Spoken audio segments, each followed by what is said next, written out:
Hey there guys, so in this video I just wanted to talk about flow and what that is and why it makes us happy, and really just how you can get more flow in your life.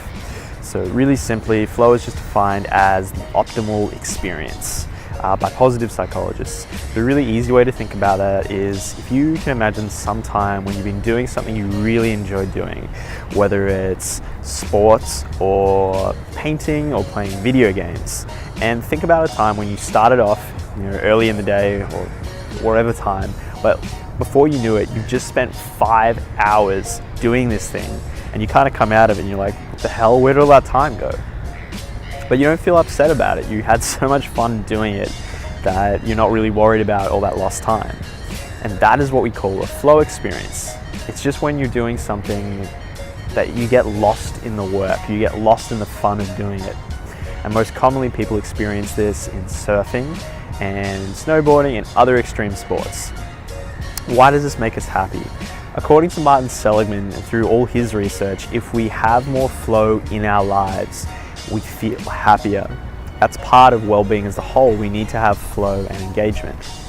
And what the author of the book Flow, I'm going to try and say his name, Mihaly Csikszentmihalyi, what he says is that happiness is something you can't actually go out and grab. If you try to get it, you lose it. It's like trying to grab smoke or water, it just passes through your hands. But in all his research, he found that people who just follow flow and try and get more flow in their lives,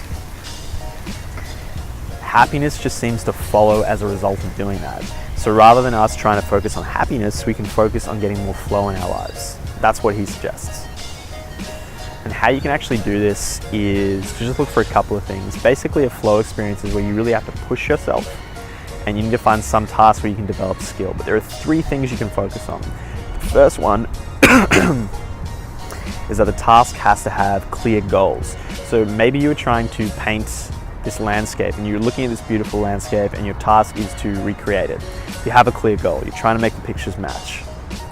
And you need a second thing, which is feedback. You need to know if you're going right or wrong.